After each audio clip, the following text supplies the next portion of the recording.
친구들 반가워요. 한 주간도 언제나 어디서나 하나님을 예배하는 제자로 살아갔나요? 이번 한 주간도 언제나 어디서나 무슨 일을 하든지 하나님을 꼭꼭 기억하는 친구들이 되었으면 좋겠어요. 오늘은 어떤 말씀이 여러분을 기다리고 있을까요? 이사야 선지자는 우리가 존재하는 이유가 하나님을 찬양하기 위해서라고 오늘 말씀에서 분명하게 말하고 있어요. 그렇다면 우리는 왜 하나님을 찬양해야 할까요? 친구들은 왜 찬양 시간에 하나님을 찬양하나요? 오늘 말씀을 통해 우리 모두가 하나님을 찬양해야 하는 이유를 발견할 수 있길 소망해 봐요. 우리 친구들 혹시 예수를 나의 구주 삼고 성령과 피로써 거듭나니 이 찬양 알고 있는 친구들이 있을까요? 아니면 주의 음성을 내가 들으니 사랑한단 말일세 이 찬양을 들어본 친구는 있을까요? 이 두 찬양은요, 미국의 시인이자 작곡가였던 페니 크로스비가 지은 곡이에요. 크로스비는 무려 8천여 곡의 찬양을 지었어요. 그래서 크로스비는 찬송가의 여왕이라고 불렸지요. 우리나라 찬송가에도 크로스비가 지은 찬송이 22곡이나 실려 있다고 해요. 이렇게 많은 찬송으로 하나님을 기쁘게 노래한 사람이니 그녀는 분명 기쁨과 감사가 넘쳐날 만큼 행복한 인생을 살았을 것 같아요. 하지만 우리의 생각과 달리 그녀의 삶은 순탄하지만은 않았다고 해요. 크로스비는 1820년 미국 뉴욕의 작은 마을에서 태어났어요. 그런데 의사의 실수로 태어난 지 6주밖에 안 돼서 시력을 잃고 평생 보지 못하는 삶을 살아가야만 했어요. 설상가상으로 그녀의 아버지마저 비슷한 시기의 병으로 세상을 떠나게 돼요. 그로 인해 크로스비의 어머니는 혼자 어린 자녀를 키우기 위해 많은 일을 해야 했어요. 시력을 잃은 것도 모자라 아버지까지 잃고 가난과 싸워야만 했던 크로스비. 크로스비의 인생은 너무나 절망적이었어요. 이러한 상황에서 그녀는 어떻게 8천여 편이나 되는 찬양을 지었을까요? 크로스비는 어린 시절 어머니가 일을 하는 동안 할머니의 손에서 자랐어요. 신실한 믿음을 지녔던 할머니는 손녀를 위해 늘 기도했답니다. 그리고 앞을 볼 수 없었던 손녀 크로스비에게 매일 성경 말씀을 읽어주었어요. 할머니의 사랑과 믿음으로 크로스비는 하나님을 믿고 따르는 삶을 살았어요. 크로스비는 평생 볼 수 없었지만 자신의 장애를 불행하게 생각하지 않았어요. 자신의 상황을 불평하거나 원망하는 대신 찬양을 했어요. 더 놀라운 사실은 정말 만약에 하나님께서 볼 수 있는 눈을 나에게 허락하신다고 하더라도 받지 않겠다라고 했다는 거예요. 자신이 보지 못했기 때문에 하나님을 더욱 깊이 만나고 사랑할 수 있었다고 말할 만큼 그녀의 입에는 감사가 넘쳐났어요.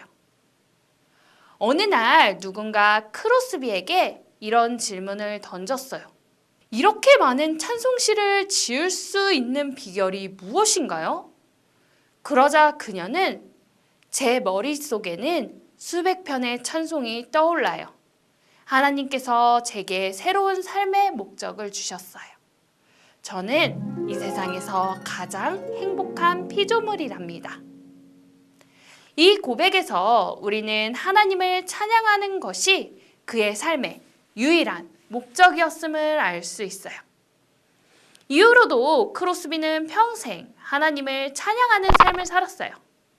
특별히 자신의 머릿속에 떠오르는 수많은 찬송을 가사로 풀어내며 더 많은 사람이 찬양하며 살아갈 수 있도록 도왔어요. 하나님의 사랑과 은혜에 감사하고 위로와 평안을 주시는 하나님을 높일 수 있도록 말이에요. 친구들, 찬양은 내가 기쁘고 즐거울 때만 부르는 것이 아니에요. 또한 예배 시간에만 부르는 것도 아니랍니다. 크로스비의 삶에서 볼 수 있듯 찬양은 우리가 발을 딛고 살아가는 모든 곳에서 하나님을 높이는 거예요. 더 나아가 기쁠 때나 슬플 때나 모든 상황에서 하나님을 높이고 노래하는 것이야말로 하나님을 찬양하는 제자의 삶이에요. 전도사님이 좋아하는 성경 시편 중에 150편은 언제나 하나님을 높이고 찬양하라고 말하고 있어요.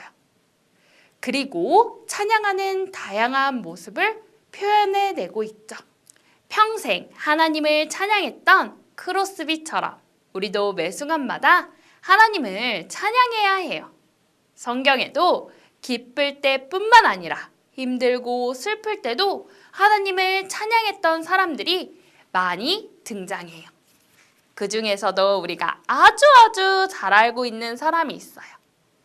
맞아요. 바로 다윗이에요. 다윗은 시편의 절반가량을 지었어요.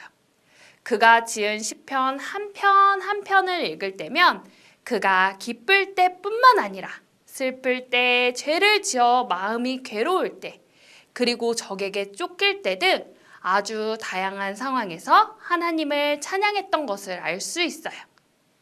또 다윗은 자신의 지위와 상관없이 하나님을 찬양했죠. 양을 치던 별 볼 일 없던 이스라엘의 소년일 때도, 왕이 되어 이스라엘을 다스릴 때도 하나님을 찬양했어요. 때로는 노래로, 때로는 악기를 연주하며, 때로는 춤을 추며 하나님을 찬양했어요.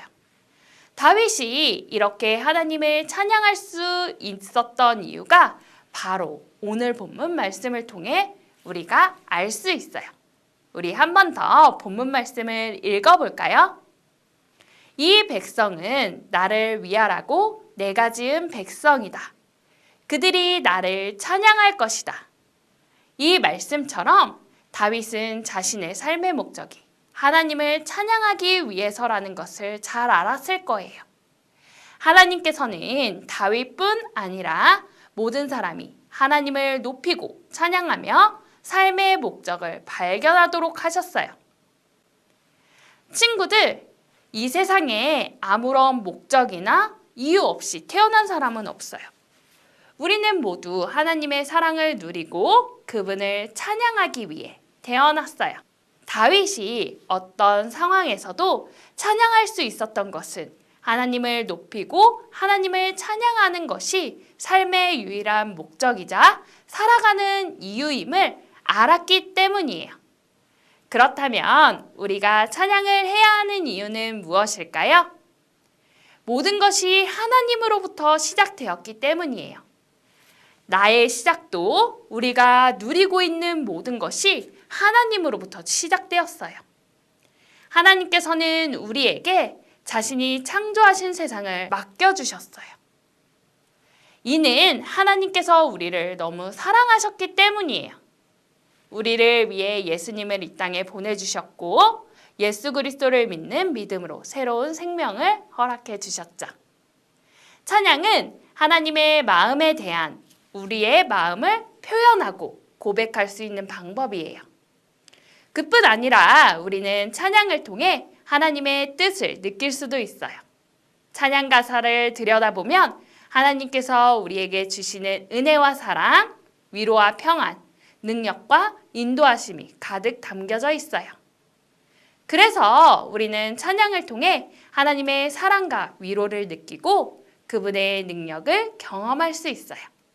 이처럼 찬양은 우리를 위로할 뿐만 아니라 우리의 믿음을 더욱 든든히 하고 때로는 우리를 변화시켜줘요. 그리고 우리가 찬양을 하면서 꼭 기억해야 하는 것. 우리가 찬양을 하는 것은 허공을 향한 것이 아니라 하나님을 향한 것임을 꼭 기억해야 해요. 우리가 하나님께 온 마음으로 찬양할 때 하나님께서는 그 고백을 기쁘게 받으시고 우리가 더 큰 기쁨과 감사를 느끼고 누릴 수 있도록 도와주세요. 때로는 우리가 상하고 아픈 마음을 찬양에 담아 고백할 때 우리의 마음을 위로해 주시죠. 사랑하는 친구들, 우리 모두 하나님을 찬양하고 하나님만 바라보는 한 주가 되길 소망해요. 그래서 우리를 지으신 하나님의 목적에 맞게 살아가는 멋진 제자가 되길 소망합니다. 우리 함께 기도할까요? 사랑의 하나님 아버지 감사합니다.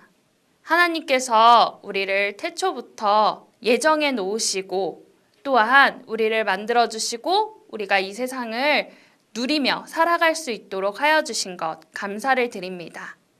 우리가 그 감사하는 마음을 담아 우리의 일상에서 하나님을 늘 찬양하는 삶을 살아갈 수 있도록 한 주간도 지켜주시고 보호해 주세요. 감사드리며 사랑이 많으신 예수님의 이름으로 기도드립니다. 아멘. 지금은 우리 주 예수 그리스도의 은혜와 하나님의 만극하신 사랑과 성령님의 감화감동 교통 위로 역사하심의 은혜가 찬양하는 제자로 살아가기로 다짐하는 사랑하는 초등 3, 4부 어린이들의 머리 위에 지금부터 영원까지 함께 하시기를 간절히 축원하옵나이다. 아멘.